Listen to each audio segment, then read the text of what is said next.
All right, good evening.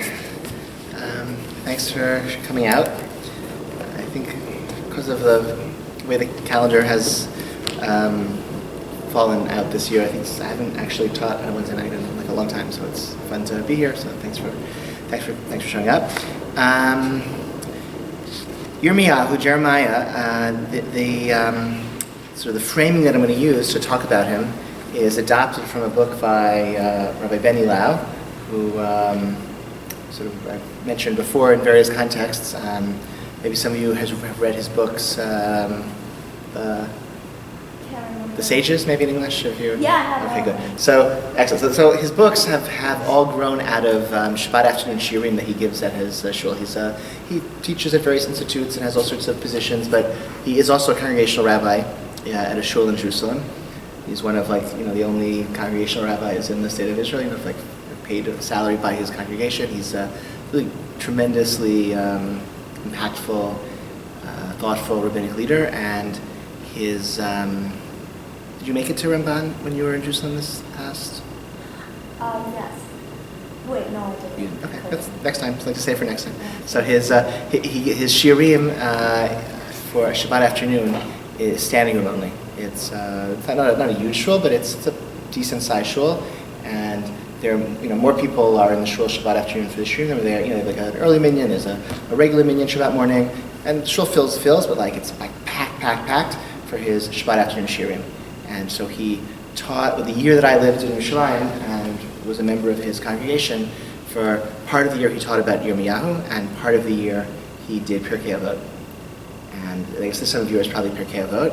And the Pirkei Avot shiurim became his book Chachamim, which I think he did 4 volumes, and then in English they've all subsequently been translated into English. The Sages, volume 1 through 4, and his books on Tanakh, like it was Yirmiyahu, was the one that I sat those shiurim. I attended those shiurim where he would teach Yirmiyahu in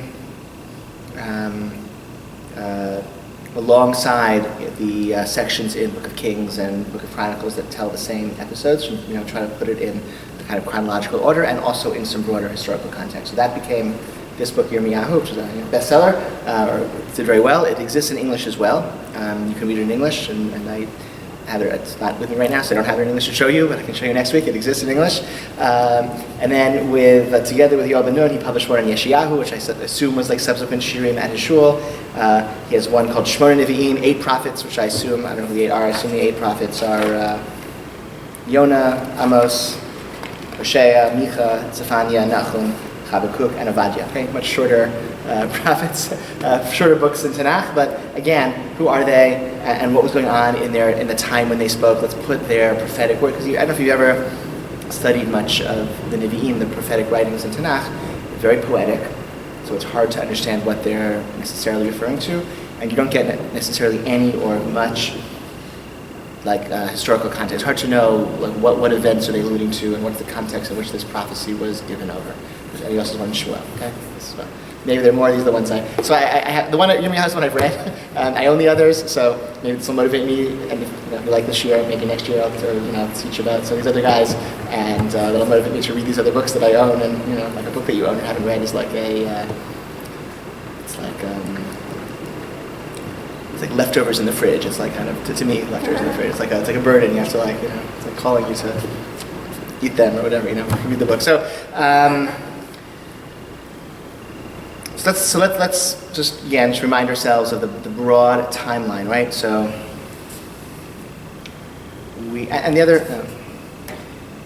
Jeremiah, his entire career existed during a time when we have independent corroboration for some of the events described in Tanakh, which is either a big deal or not a big deal, but it's true. Okay, there is no other than the Torah itself, other than Tanakh, that we don't have any other book that we know about that survived. Are there any other accounts that describe the Exodus from Egypt or the kingdoms of David and Solomon? Right? We don't have the account of Queen Sheba, in the Sheban, whatever it was, Chronicles about her trip to Jerusalem. We don't have any contemporary sources that describe the events of the early portion of Tanakh from outside. So once you get to the final decades of the Judean kingdom, we have outside sources. That really the last century, I think, Sennacherib's attack on Jerusalem. Like we have the Assyrian story of those battles. We have those records, and that seems true as well for this time period of Jeremiah. So one of the things that Rav Lau does is he puts not only does he take the prophetic writings and put them, sort of link them to the way these episodes are described in the book of Kings and the book of Numbers, but also Chronicles, but also just gives some background and information about the world history that was sort of making this possible. Let's just remind ourselves again, Tanakh. Like I don't know if we should have maybe it's a shame we're using source packages. You should have a Tanakh in your hands. You just could see the books of Tanakh. We have 24 books of Tanakh. First 5 books, the Ta stands for the Torah. Okay, that's the 5 books of Moses that I think we're sort of familiar with because of the reading of Torah. Then Nevi'im, the prophetic writings. The first books of the Nevi'im are a straightforward kind of historical narrative. Book of Joshua, right, continues the story where Deuteronomy leaves off. Book of Judges, right, describes the chieftains who ruled amongst the Israelites until there was a king. The book of Samuel, books of Samuel describe how Saul becomes king and then Saul loses his kingship, and how David becomes king and David almost loses his kingship, but at the end Solomon becomes king. And then the book of Kings, first book of Kings, second book of Kings, describes the rest of the history of the kings of Judah and the kings of Israel. Like the kingdom splits into 2. After Solomon dies, his son Rechavam imposes really heavy taxes. He seems like a bit of a jerk, and the 10 northern tribes rebel and they form their own kingdom. That's the kingdom of Israel. And for the rest of the biblical period, there's the kingdom of Israel in the north. Today, the places today would be the Shomron, Samaria, and the Galilee. That's where the northern kingdom is based, and the southern kingdom centers around Jerusalem and Benjamin. Right, that's where the Judean kings rule. And for the rest of the period of Tanakh, that's the situation. The kingdoms never are reunited. In 722, the BCE, the northern kingdoms are conquered. The northern kingdom is cut. The northern tribes and the 10 lost tribes get lost. Sennacherib attacks. He fails to conquer Jerusalem, and in this sort of miraculous account, there's a plague that strikes his army as they're besieging Jerusalem, and they go back to Assyria, and Judea is saved, and the Judean kingdom is preserved. That is King Hezekiah, who was the king in Judea at the time. His prophet is Isaiah. Isaiah and Hezekiah, that was their prophet-king partnership. So just from Joshua to second book of Kings, you have the whole story. The whole history is sort of there in narrative form. But then the other books in Tanakh, we also have the book of Jeremiah, the book of Isaiah, the book of Jeremiah. We have the book of Ezekiel. We have the minor prophets, right, like Amos and Nahum, etc. So all of those other books of prophecy were given over, were delivered by prophets who had their careers during the period of the kings. Okay, so we don't necessarily know when each prophet was the prophet, but for Jeremiah we do, because he's referred to, because the events are clear enough. You followed me so far? Some of this is very basic, but I just want to make sure we're all have that kind of basic. That we also have then the third section of Tanakh. Right, Tanakh is an acronym: Torah, Nevi'im, and Ketuvim. Ketuvim are writings, sort of like miscellaneous books that are not necessarily, there's some of them are historical narrative, but they're from a different perspective with a different purpose. So the book of Ruth. Why is the book of Ruth not there could just be a couple of chapters of the book of Judges? It takes place at the same time, but for whatever reason, it's a scroll. It's a different book. It gets thrown at the end with the Ketuvim, with the writings. And for our purposes, most important in the writings are the book of Chronicles. The book of Chronicles is a retelling of biblical history with a slightly different perspective. It seems the book of Chronicles was written at the end of the biblical period when the Jews are coming back from Babylonian captivity. They're rebuilding the temple, and the book of Chronicles is to motivate them to get really excited about the project of rebuilding Jerusalem, rebuilding the temple. So it's very pro-king, pro-temple, pro-Jerusalem. It's very, it sort of tones down some of the subversive themes that are in the other books of the Bible. Negative stories have a little more happy endings in the book of Chronicles, but it also fills in some details that are missing elsewhere in Tanakh. Okay, so far so good. Okay, 722. That's the northern kingdoms are conquered. Sennacherib attacks. 722 BCE. Right, the numbers get smaller as we go forward. Okay, it goes working up to 0. 586 is when the Babylonians conquer the temple. That's sort of our end game. Okay, that's the end game of the end of this first Jewish kingdom, the conquest of Jerusalem by the Babylonians, 586. So we're sort of starting a little over 100 years before then. First source here. I'm sorry, the sources aren't out. I thought they were. First source, 2 Kings chapter 20. This is when Berodach Baladan, Ben Baladan, okay? He was the king of Babylon. So sorry, let me go back. Assyria, okay, is the empires that are fighting over Eretz Yisrael are the Egyptians in the south. I'm going to share the map. Maybe next week I'll try to bring a map, okay? But you all sort of can imagine a map of the Middle East. You see where Egypt is, right? I'm facing, right? Egypt's down here, okay, in the west and to the south. And Assyria, like where today Syria is in the north. And in between is Eretz Yisrael.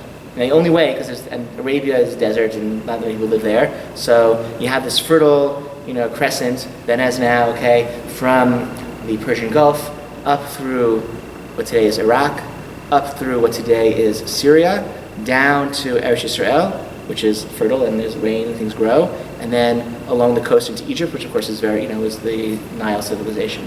Okay, and so if you wanted, these two in the Egyptian Empire and the Assyrian Empire were fighting, the place where they fought, or the place where they fought over, was Eretz Yisrael.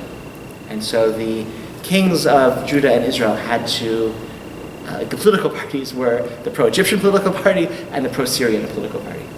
That was the game they were playing. That was how they tried to play one empire against the other. Babylon emerges, right? Syria is where today Syria is. Babylon is where today Iraq is. So it's a little bit farther to the east and farther south. As Babylon emerges, eventually it kind of sees Assyria as its main antagonist, and there are alliances between Egypt and Babylonia against Assyria, and that also plays into the Jewish kings, or the Israelite kings, trying to see if they can play this power politics. Basically, the prophets, by and large, are against this entire game. They're like, you're not going to, you have delusions of grandeur if you think you can intervene in this, these, power plays between empires. Just stay out of it, just let the empires rumble through, let them fight each other. It doesn't concern us. That's not our concern. We can just sort of try to stay low, live our quiet lives, be submissive, not try to aggrandize ourselves by jumping into this game of empires. That was Isaiah's position. That was Jeremiah's position as well. And as you can imagine, the kings didn't appreciate that. So, source 2, you sort of have this story of Hezekiah after the Assyrians have. So, just to give some context, why wouldn't the conquering armies have just conquered Israel at that point? Why would the king have remained in Israel? So as we'll see, for a lot of this period of time, they didn't. The kings were basically vassals. They were, for the king was either, essentially a vassal of Egypt or a vassal of Assyria. So you're right. Yeah, I mean, they don't care. If you're the Assyrian emperor, you don't really care if there's a little guy, little king sitting in Jerusalem calling himself the king. What do you care? As long as he pays you some money every once in a while, and when your armies march through to go invade Egypt, he doesn't cause trouble. So, these were not, independent kingdoms in the way we would think today of an independent nation. For most of the biblical period, I don't think it's true that we had independence in the way that. Not that what does independence mean anyway? Everyone has alliances and global ties, and there's you have a, But yes. Were there clear boundaries between borders between? I guess there must. I don't know. I don't think so in the sense modern boundaries are very map makers and cartographers, and you draw out trees and you say this river and this mountain, and so they probably didn't go through the trouble. I would imagine. I don't know this, but every town was probably aligned. Yeah, so probably the towns would either be with one or the other. The smaller towns and villages probably no one really cared about them. They didn't really have sense of being part of any political unit beyond their village. I guess they spoke one or another language. And the big cities were the things that they fought over, cities and the trade routes or whatever. So the boundaries were probably a little bit fluid.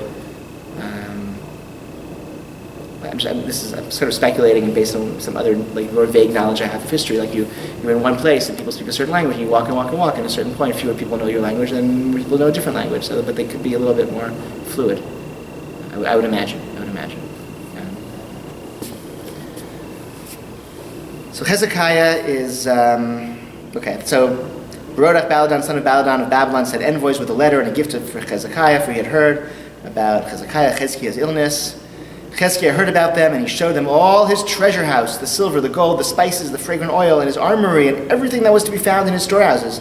There was nothing in his palace or in all his realm that Hezekiah did not show them. Okay, so the Babylonians come, they make a delegation to Yerushalayim. Hezekiah, who's just somehow by miracle managed to hold on to his kingdom, and the Assyrian army has vanished. So he's just like, okay, how can I secure my kingdom?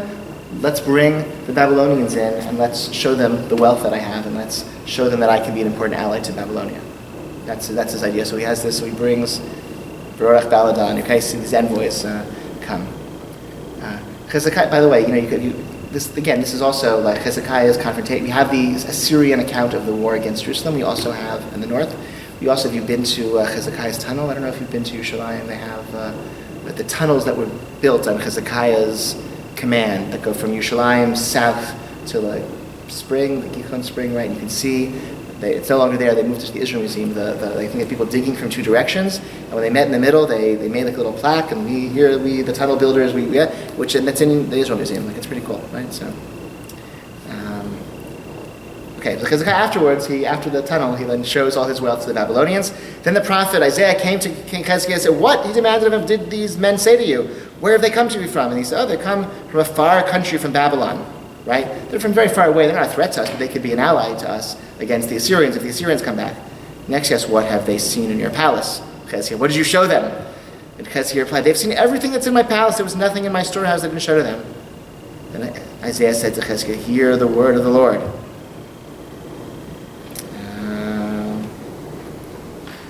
Time is coming when everything in your palace, which your ancestors have stored up to this day, will be carried off to Babylon. Nothing will remain behind, said the Lord. And some of your sons, your own issue, whom you will have fathered, will be taken to serve as eunuchs in the palace of the king of Babylon." Hezekiah declared to Isaiah, "The word of the Lord that you have spoken is good." For he thought, it means that safety is assured for my time. The other events of Hezekiah's reign and all his exploits and how he made the pool and the conduit and brought the water into the city are recorded in the annals of the kings of Judah. So Hezekiah, Isaiah warns him, chastises him. You brought in this friend, but now he knows that Jerusalem is a prize, that there's wealth there. That was not such a smart move. Hezekiah, meanwhile, thinks, okay, for now I'm safe. Because what was the prophecy? Your children, your descendants are going to go in captivity. It's like, phew, I'm safe for now. After Hezekiah, look back at the first page. Okay, 697. King Manasseh reigns. Manasseh reigns during a time when the Assyrians are ascendant. It's the height of the Assyrian Empire, and Manasseh essentially turns Judah into a vassal of Assyria. The Assyrian language, Assyrian religion, Assyrian culture dominates. And he reigns for a very, very long time. He reigns, let's say when? It says for like 55 years, I think. It was a long, long time. 55 years of state-sponsored Assyrian religion dominating. If you could think of, Jews who came from the former Soviet Union after, 70 years of communism, and they had so little of Judaism that was left that had survived intact after 70 years of, state-sponsored atheism and just, everyone trying to assimilate in the state, kind of enforcing that. That was King Manasseh's attempt. That's what he tried to do. He felt that's the way to have peace and stability.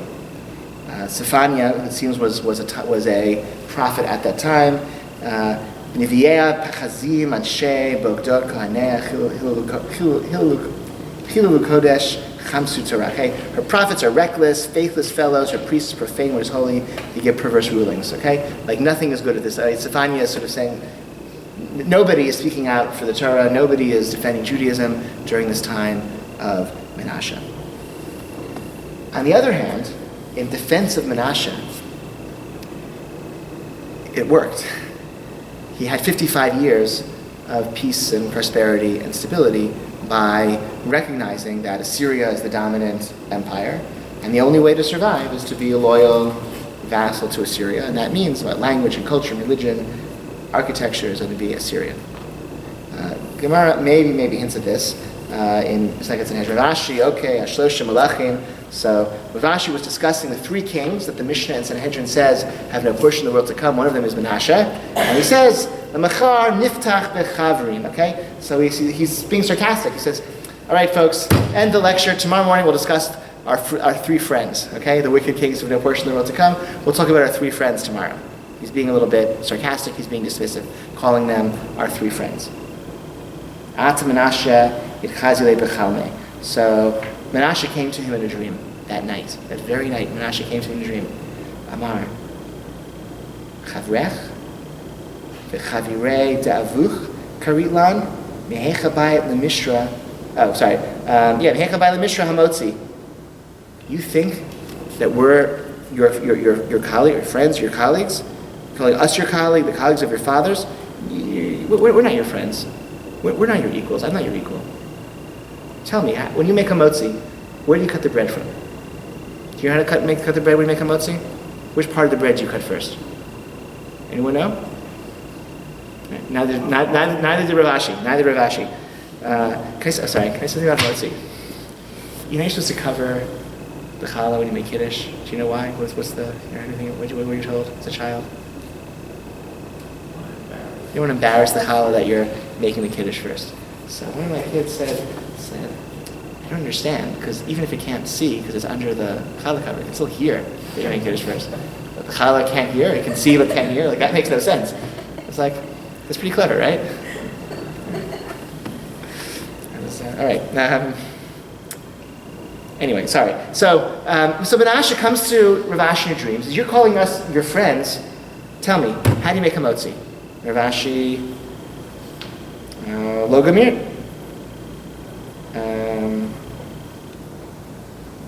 Logamir, he doesn't know. V'chavrech karitlan. You don't know the answer, and you're calling us your friend? It's like a simple halakha question. You don't even know. You're not qualified. How dare you call us your friend, your colleague? You know nothing. Amrle, Agmerli, L'machar Deshanalei. So teach me the answer, and I'll teach it in the Beit Midrash tomorrow. We'll go back to Yeshiva, and I'll teach it in your name. So he said.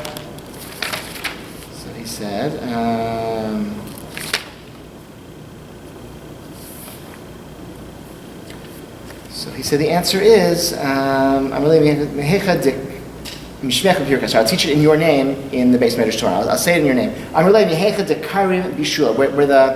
Where the cooking, the baking begins to crust. Okay, reading the top, top part with the loaf is crusting. That's where you cut the bread when you make a motzi. So then Ravashi sort of has an obvious follow-up question, which is, if you're so wise, if you know so much Torah, if you know how to make a motzi so well, and none of us know the answer to this, why did you worship Avodah Zarah? Why would idol worshiper? Why did you, right? Amarle, so we respond, right? So, okay. So Amarle me'achar de'chakim mato kule hi my taima kapachitu levadah kachavim. Why worship Avodah Zarah? Why worship idols if you're such a wise person? Know so much Torah. Amarle yihavahatam havet nekitna v'shipule glima v'rahitata abatrai. If you had been around in my days, you would have lifted up your cloak and run after me to worship idols. So the next day, when he's talking about the three wicked kings, he says, all right, time to begin discussing our teachers.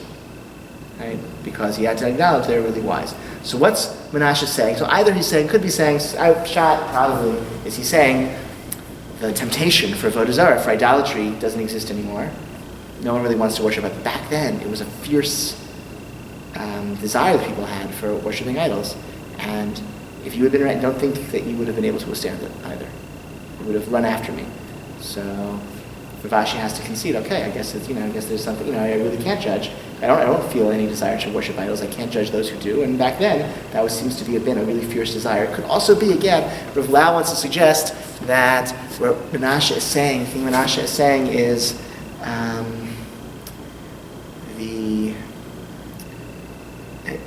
he was a statesman, and he made a decision that was good for his kingdom, what he thought was good for his kingdom, which was, I'm going to align myself with the strongest empire in the region, and I'll make myself a loyal servant of this empire, and that's the way I'll ensure stability of my kingdom, and for 55 years there was stability, peace, and prosperity, etc.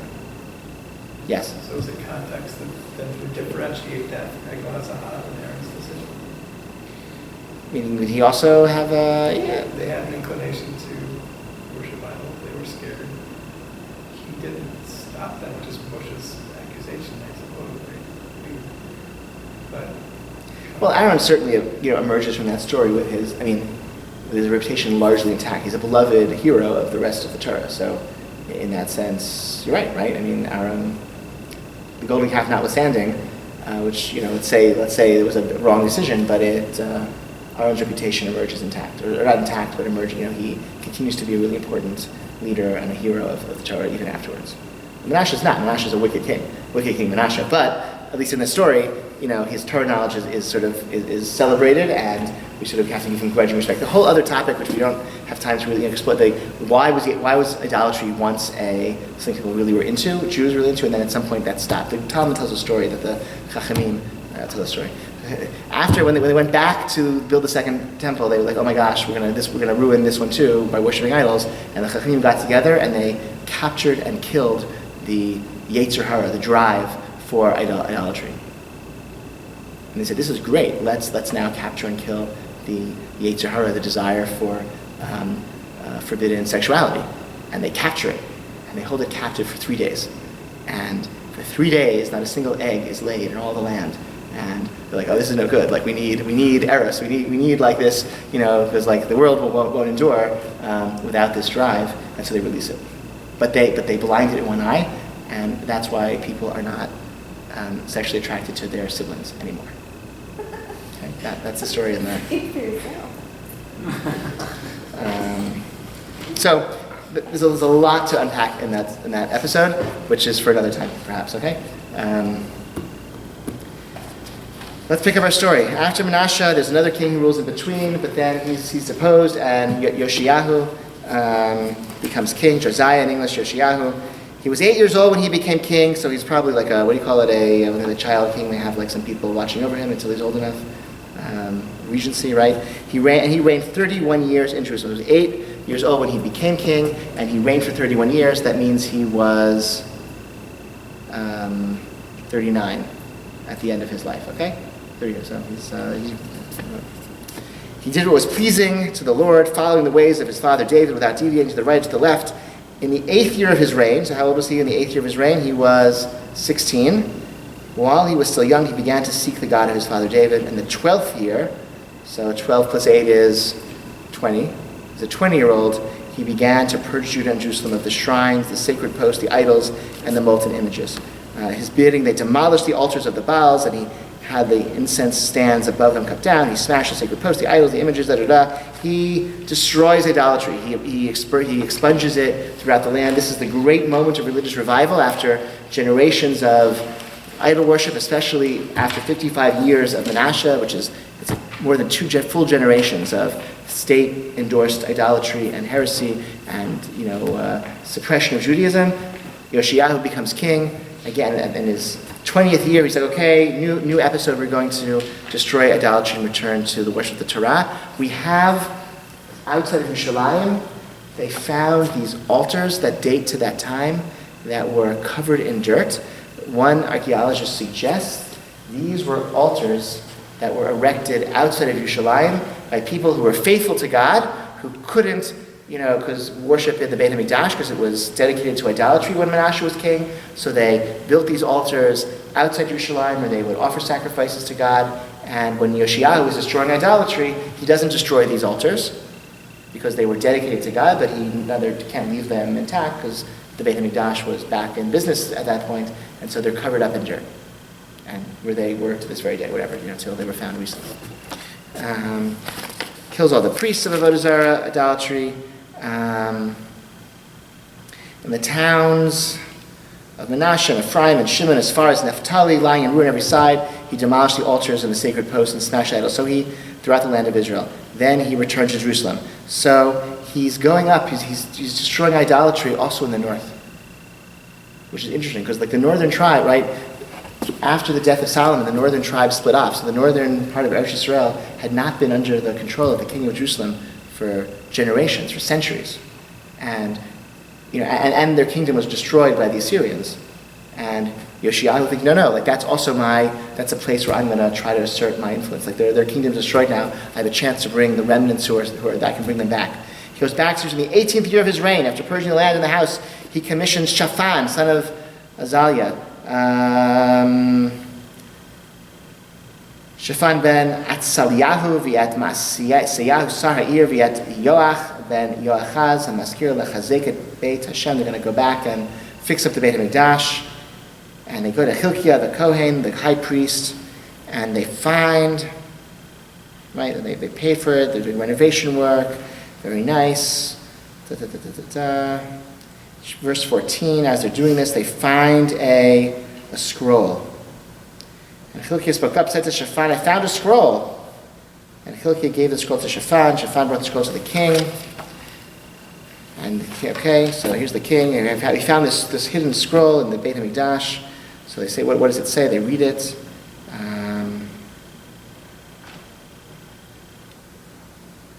23, verse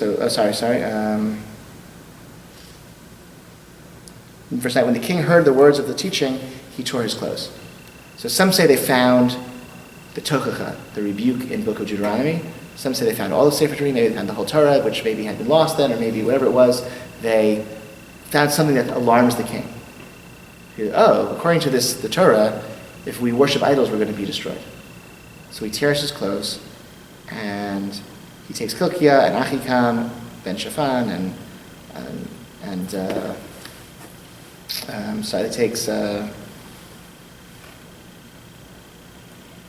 Hilkiyahu, Achikam, ben Shaphan, v'at Avdon, ben Micha, at Shaphan HaSofet, that's Shaphan the scribe, Asayad, Eved HaMelech, Asa, the servant of the king, and they say, go and inquire of the Lord, okay, find out, like, what does this mean? They go to a woman named Huldah, who was a female prophet, one of the few female prophets in Tanakh. Actually, her name Huldah also means weasel, right? And Shaphan, the scribe, means rabbit. So it's sort of odd, like kind of interesting, like whatever. So he goes to Huldah, and what does she say? Thus said the Lord, I'm going to bring disaster upon this place and its inhabitants, and all the curses that are written in the scroll that was read to the king of Judah because they forsook me and made offerings to other gods in order to vex me with all the works of their hands. My wrath shall be poured out against this place and not be quenched. But say this to the king of Judah, who sent you to inquire of the Lord. Thus said the Lord God of Israel, as for the words which you have heard, since your heart was softened and you humbled yourself before God, whom you heard his words concerning this place and its inhabitants, and you humbled yourself before me and tore your clothes and wept before me, I, for my part, have listened, and declares the Lord, assuredly I will gather you to your father, and you will be laid in your grave in peace. Your eyes shall see nothing of the disaster that I will bring upon this place and its inhabitants. So that's the promise, again, very similar to what Hezekiah received as well. So like a good king Hezekiah, he's told, or he's, Isaiah says, all of these will be carried off to Babylonia, but Hezekiah thinks, phew, at least I'm going to be after me, I'll die in peace. And Huldah says to Yeshayahu, yes, the terrible, it's too, you can't repair the damage. The sin was so great that Judah will be destroyed, but you'll die, you'll be buried. None of this will happen while you're alive. So Yeshayahu continues in his efforts to,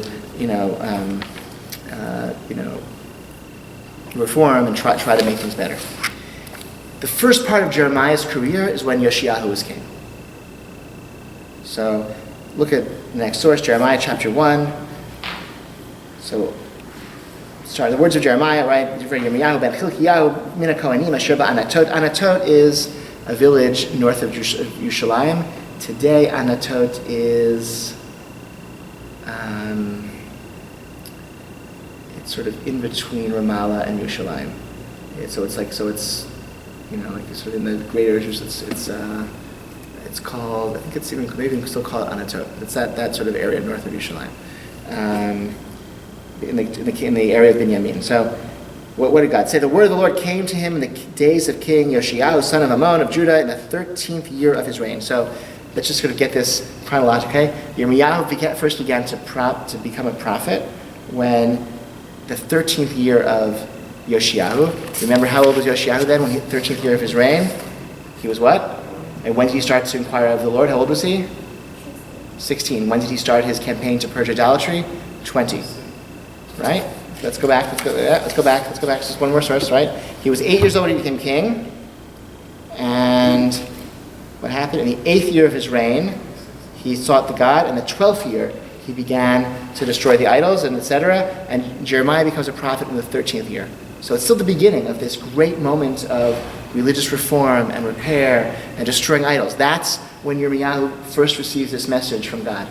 He's young. Okay? And throughout the days of King Yehoiakim, that was his reign. Okay? Until the end of the 11th year of King Tzedkiyahu, right, son of Josiah. So when Jerusalem went into exile in the 5th month. So he's the prophet for all of it. His whole prophet, like his whole prophetic career, let's see, go on, okay? The word of the Lord came to me. Before I created you in the womb, I selected you. Before you were born, I consecrated you. I appointed you a prophet concerning the nations. Lord God, I don't know how to speak, for I am still a boy. The Lord said to me, do not say I'm still a boy, but go wherever I send you and speak whatever I command you. Have no fear of them, for I am with you to deliver you, declares the Lord. The Lord put out his hand and touched my mouth. And the Lord said to me, herewith I put my mouth into your mouth. See, I appoint you this day over nations and kingdoms, to uproot and to pull down, to destroy and to overthrow, to build and to plant. The words of the Lord came to me. What do you see, Jeremiah? I replied, I see a branch of an almond tree. The Lord said to me, you have seen right, for I am watchful to bring my word to pass.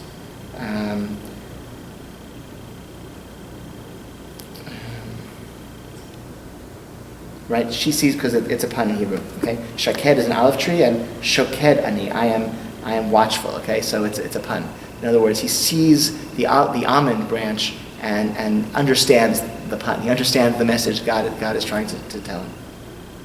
And the word of the Lord came to me a second time. What do you see here? I see a steaming pot tipped away from the north. And the Lord said to me, from the north shall disaster break loose on all the inhabitants of the land. From the north, right? So he's a kid. And this is this time of great excitement that the king is destroying idols and teaching everyone to return to the Torah. And Jeremiah becomes a prophet at this moment. There's must have been a lot of religious excitement at that time. But what's his prophecy? Danger is coming from the north. Destruction is coming from the north. And it's a prophecy of destruction. His whole career then is trying to avert this disaster that he knows is going to come, and he lives to see it happen as well. But what's interesting is that at first, it seems that he was a little bit optimistic, and he also was part of Yoshiyahu's efforts. He was elicited. Look at the next source, Jeremiah chapter 3. Sorry, one of the things to say about Jeremiah. One of the things that Rav Lau does in this effort, because when he's taking the chapters of Jeremiah, pointing them in correspondence with events that are told in the book of Kings and the book of Chronicles, is to rearrange the chapters of the book of Yirmiyahu in the order in which the events occurred. Because the book itself is not in chronological, it's prophecies, but it's like you don't know when each prophecy was given, not in order. So he has I can share this, he has an appendix at the back, in the English version too, so he lists all the chapters of Yirmiyahu according to the order in which they occurred. Chapter 1, 3, 31, 23, 32, 10, 17, 11, 18, 5, 8, 11, 16, 22, okay? That's the order in which the events occurred, that the prophecies are, to which they correspond. And maybe you can quibble on some of these, you maybe got some wrong, but it seems, it makes much more sense if you don't try to assume it happened in the order, that the prophecies were given in the order in which they appear in the book. Probably what happens, you imagine, the city's burning, armies, pillaging, destruction, exile, and he's gathering, scrolls, so maybe they got out of order. Right? And as they're gathering them up and as they're preserved, whatever, in a time of great destruction, maybe the order in which they, that were written and delivered somehow got lost. But, okay. So chapter 3, welcome to take source back at Barry. on the shulchan, there are packets. Oh, that's it right there. You're welcome to take one. You're entitled to. We're on page 9, the bottom half of page 9. Okay? Go make this proclamation toward the north and say, turn back, O rebel Israel, declares the Lord, for I will not look on you in anger. For I am compassionate, declares the Lord. I do not bear grudge for all time. So, oh gosh, all right. Just looked at the time.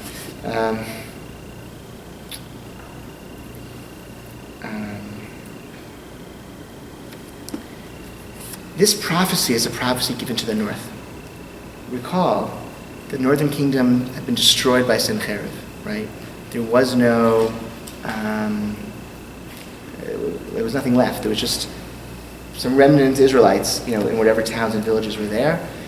And Yoshiyahu thinks like, okay, now's my chance to get them to join me and to return to my kingdom. Yoshiyahu has a mission to go to the north. And he's saying, yeah, return. Only recognize your sin, for you have transgressed against the Lord your God and scattered your favors among the strangers. Okay? Turn back, rebellious children, declares the Lord, since I will take you, one from a town and two from a clan. Shuvu banim shovavin, nu'am Adonai, ki anochi ba'alti bechem, v'lechachti etchem echad me'ir, u'shnayim mishpacha, v'veiti etchem Sion. One, right? One from a city, two from a family. That's Yirmiyahu's mission up north. He's, there's like nothing left that he's finding here. Here's the Israelite living in this town, and over that hill, there's like another, like Obi-Wan Kenobi, or some old guy who, knows he's an Israelite. So come back. That's Yirmiyahu's message, and that's part of this endeavor of King Yoshiyahu. And when you increase in a fertile land in those days.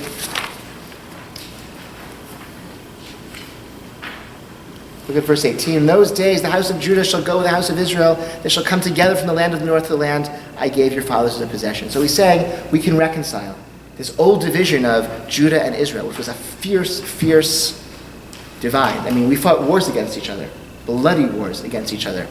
We went to outside allies to fight bloody wars against one another, Israel and Judah. And Yirmiyahu is saying, it's all over now. Come back.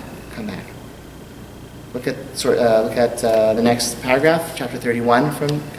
I'll bring them in from the northland, gather them from the ends of the earth, the blind and the lame among them, those with child, those in labor, in a vast throng till they return here. And they shall come with weeping. With compassion will I guide them. I will lead them to streams of water by a level road where they will not stumble. For I am ever a father to Israel. Ki hayiti liYisrael la'av Ephraim b'chorihu. Ephraim is my firstborn son. Right? Jacob thinking of Joseph, right? Who's the father of Ephraim and Manasseh, right? Ephraim is my firstborn. Ephraim is my favorite child. That's a message of conciliation. Like that was the big, the kingdom of Judah and the kingdom of Ephraim. These were fierce battles. The kingdom of Ephraim is destroyed. No one's left. Yirmiyahu was saying, come back. God is like that. This prophecy is a prophet. You would not give this prophecy in Jerusalem. This is a prophecy you give up north, where you're appealing to the remnants of Ephraim, saying we can all be one. We can all come back. Look at the next verse. Hear the word of the Lord, O nations, that tell it in the isles afar. Say, he who scattered Israel will gather them. Right? Your 10 tribes have been scattered. They're going to be gathered back. For the Lord will ransom Jacob, redeem him from one too strong for him. They shall come and shout on the heights of Zion, radiant over the bounty of the Lord, over new grain and wine and oil. Okay, so the language of God's going to redeem Jacob, right? Jacob is the father of all 12 tribes. It's a message of unity. The next verse, 31. Who's he appealing to? Thus said the Lord, a cry is heard in Ramah, wailing, bitter weeping, Rachel weeping for her children. She refuses to be comforted for her children who are gone. Thus said the Lord, restrain your voice from weeping. Mini kolech mibechi ve'enayach midima ki yesh zachar lepulatech. Num Adonai v'shavu mi'eretz oyev v'yesh tikva la'acharitech. Your children shall return to their country. Who are her children? Who are Rachel's children? Are we Rachel's children? No, we're not. We are Leah's children. Rachel's crying for her children. She's crying for Ephraim and Manasseh. Okay, for the northern tribe. This is Yirmiyahu's first mission. When he's kind of optimistic, right? He's embarked on this grand effort, allied with Yoshiyahu, to bring about this reform and taking him up north, where no Jew had gone for generations, up to the north, to try to find Israelites there. And this message, again, conciliatory, speaking of Jacob, speaking of Ephraim, speaking of Rachel crying for her children. His whole prophecy is tailored towards the Israelites. That's not a prophecy given Yerushalayim. Comes back to Yerushalayim, he realizes this is actually not going to be so simple. He realizes that despite the reforms, despite the good efforts, there's a long way to go. Chapter 2. Kohanim lo amru eya Adonai v'tovsei haTorah lo yada'uni v'aroim pashurvi v'aniviim nibu v'vav v'achari lo yo'ilu halachu. V'acharei lo yo'ilu halachu. The priests never asked themselves, where's the Lord? The guardians of the teaching ignored me. The rulers rebelled against me. The prophets prophesied by Baal and followed what can do no good. So he comes back to Yerushalayim and he says, everyone in charge, they're corrupt. The Kohanim, the teachers of religion, the rulers, the aristocracy, they're all corrupt. So the king has not made that change. The king has tried, but it's superficial, or it's what can one have the deep state, you have this resistance, okay, in the aristocracy to what the king is trying to do. So Tovsei Torah, he's condemning the religious establishment, the Kohanim, like they're not in it. They're not asking where's God. Their heart isn't in it. Look at okay, and he's Yirmiyahu also, he adds like there's a social element as well to his prophecy. Al yitalel chacham b'chachmato, let the wise man not glory in his wisdom. V'al yitalel hagibor b'gvurato, let not the strong man glory in his strength. Let not the rich man glory in his riches, but only in this should one glory in his earnest devotion to me. For I, the Lord, act with kindness, justice, and equity in the world. Ki im bazot yitalel hamitalel haskel v'yada oti ki ani Adonai osech chesed mishpat u'tzedakah ba'aretz ki ve'elech hafatzti u'matzah. That's what I desire, says the Lord. This is one of the concluding passages of Maimonides' Guide that reflects that the life of, the whole purpose, the peak, the goal of human life is to know God and to attain knowledge of God. But the knowledge of God immediately is translated into acts of justice and kindness.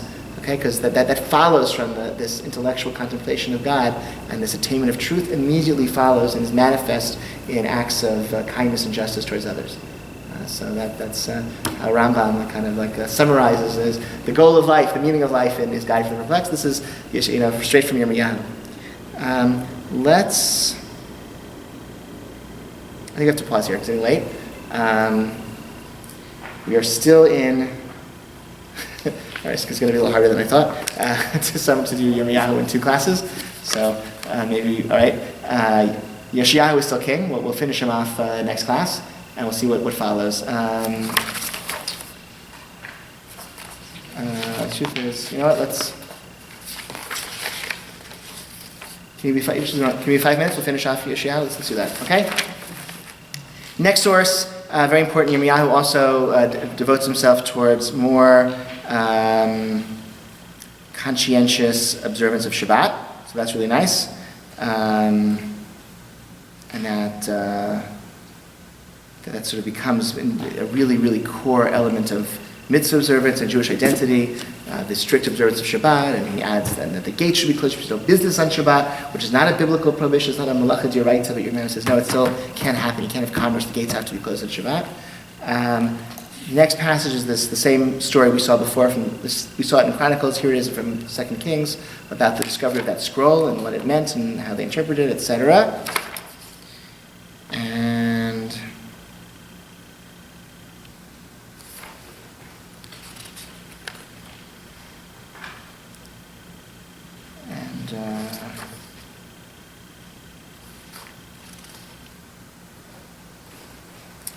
Yirmiyahu wants to know, page 18.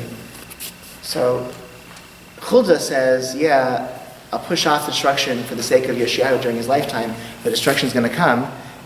Yirmiyahu wants to know as well, and so God sends him to go down to the house of a potter, and there I'll impart my words to you. I went down to the house of a potter, and I found him working at the wheel, and if the vessel he was making was spoiled, as it happens to clay in the potter's hands, he would make it into another vessel, such as the potter saw fit to make. This is the basis of a very famous piyut that we recite on Kol Nidrei Night, right? We are like, as the clay is in the hands of the potter, so are we in the hands of God. Kenanachnu b'yadcha, right? Then the word of the Lord said to me, "Oh, house of Israel, can I not deal with you like this potter, says the Lord, just like clay in the hands of the potter, so are you in my hands, O house of Israel." At one moment I may decree that a nation or a kingdom shall be uprooted and pulled down and destroyed, but if that nation against which I made the decree turns back from its wickedness, I change my mind concerning the punishment I have planned to bring to it. So God is telling Yirmiyahu, it's actually not too late. Despite what Huldah said, it's not too late. What finally doomed Yoshiyahu's efforts to bring about this return, this religious reform, this repentance, was a mistake that Yoshiyahu made, described here in great detail in 2 Chronicles. After all this refurbishing of the temple by Yoshiyahu, King Necho of Egypt came up to fight at Carchemish on the Euphrates, a very great battle, this important battle of the ancient world. Again, Pharaoh Necho marches through along the coast, past Ashkelon and Yaffo, across the central plains of the Galil, where it's flat, where you can cross. He doesn't go through the mountains. He goes across the Galil, where it's flat, where there's a valley, and on his way to fight against who is he fighting? The Assyrians. On behalf of the Babylonians. He's allied with the Babylonians, I believe. I remember. I'll remind myself for next time whose behalf he's fighting. And Yoshiyahu went out against him. So Yoshiyahu goes to fight the Egyptian king. Because he's marching through my land, I'm going to fight him. Or because maybe Yoshiyahu was allied with whoever, can't remember, Syria or Babylonia, whomever Pharaoh Necho is. Maybe, he's trying, okay, the Egyptians are going to ally with so-and-so against so-and-so, I'll join in. It would make sense that he's allied with Babylonia, right? I forget whose side. I forget if Egypt was marching to help Babylonia destroy Assyria, or if Egypt was marching in defense of Assyria against a rising Babylonia. I don't remember. I'll look it up, but I don't remember. If King Josiah was fighting against him, the Assyria, yes. Well, probably fighting against the Assyrians. Right? The temple reforms were. So this is important. Sorry, I should have said this. This is very important. Thank you. The entire time of this religious reform is a period where Assyria is weak. Okay, in 627, Ashurbanipal, the king of Assyria, dies, and then that sets in motion a period of weakness. And Nineveh is just 612. The Babylonians capture Nineveh, the great capital of Assyria. So throughout this period where Yoshiyahu is, okay, we're rebelling against it, we're returning to Judea, he has the space because there's like a big mess up in Assyria. So Egypt, I don't remember if Egypt is whose side, maybe Egypt is allied with Assyria, and so Yoshiyahu wants to help the Babylonians. I don't recall. We'll find out. I'll find out and tell you. In any event, Pharaoh Necho, according to Chronicles, sees King Yoshiyahu's little army marching towards him, and he says, "Mali v'lach melech Yehuda." What do you? I got no beef with you, King of Judah. Mali v'lach. What do we have to do with one another? Just leave me alone. I'm not here for you. I'm like, I have this massive army. I'm going to fight the Battle of Carchemish. This is this massive war, clash between two empires. What are you doing here with your 20 horses and some guy? What do you Leave me alone. I don't march against you this day, but against the kingdom that wars with me, and it's God's will that I hurry. Refrain them from interfering with God who is with me, that he not destroy you. But Yoshiyahu would not let him alone. Instead, he donned his armor to fight him, heedless of Necho's words from the mouth of God. And he came to fight in the plain of Megiddo, again, northern Israel. Archers shot King Yoshiyahu, and the king said to his servants, "Get me away from here, for I'm badly wounded." His servants carried him out of his chariot and put him in the wagon of the second in command, and conveyed him to Yerushalayim. There he died and was buried in the grave of his fathers. And all Judah and Benjamin went into mourning over Yoshiyahu. So it's like a swat, with his hand. Necho didn't care at all. Yoshiyahu thought that he should do this. So why? Gemara in Tanit, Shmuel bar Nachmani Amar Rabbi Yochanan Mipima Nanesh Yoshiyahu. Why was he punished? Mipnei Shayalo Limalech Yirmiyahu V'Lo Nimlach. He should have consulted with Yirmiyahu before he went off and fought this battle. Midrash, what did he assume based on the book of Leviticus? V'cherev lo tavor b'artzachem. There shall be no sword that shall pass through your land. My cherev ilem cherev she'ena shel shalom. V'akativ v'natach shalom ba'aretz ela filu shel shalom Okay, so Leviticus says, when things are good, no sword shall pass through your land. So what does sword mean? If you want to say even a non-peaceful sword, but it already says, I shall restore peace to your land. I will restore peace to your land, and no sword will be in your land. So there should be no army marching through our land, even if it's not coming to attack us. So rather it means even a peaceful sword, okay? He didn't know that his generation had found little favor in God's eyes. He thought his generation was more worthy than it was. As he was dying, Yirmiyahu noticed that his lips were moving. Yirmiyahu said, perhaps, God forbid, he's saying something unworthy out of his great pain and suffering. Shemachas v'shalom milta delo mehagna amar agav tsare gachin v'shami. He bent down and listened to him to come matzdik alei dina anafshe. So he said to himself, right? He heard Yoshiyahu saying, Sadiku Hashem ki piu mariti. The Lord is righteous, for I rebelled against him. His word. I rebelled against his word. At that very moment, Yirmiyahu said, the air we breathe, the anointed one of God, was trapped in their pits, which is Lamentations chapter 4. All of Lamentations chapter 4 is assumed to be this eulogy that Yirmiyahu gave for Yoshiyahu. Okay, it was the last hope. Okay, it was the chance when things could have turned out differently. According to the Gemara in Tiny, Yoshiyahu had delusions of grandeur. Right? Maybe he thought, I'm the king of the north as well, he can't go through my land. Maybe he thought, everything's good, all my reforms are good, there's no avodah zarah, there shouldn't be swords through my land, I'm going to stop them. He was wrong, things weren't as good as he thought, and Necho killed him. From there, things get worse and worse, as we will see next week. Okay, thank you for staying a little bit extra. That's the first part of his career. Yoshiyahu, next week we'll try to do Yehoiachim and Tzidkiyahu and the end. Okay? Thank you.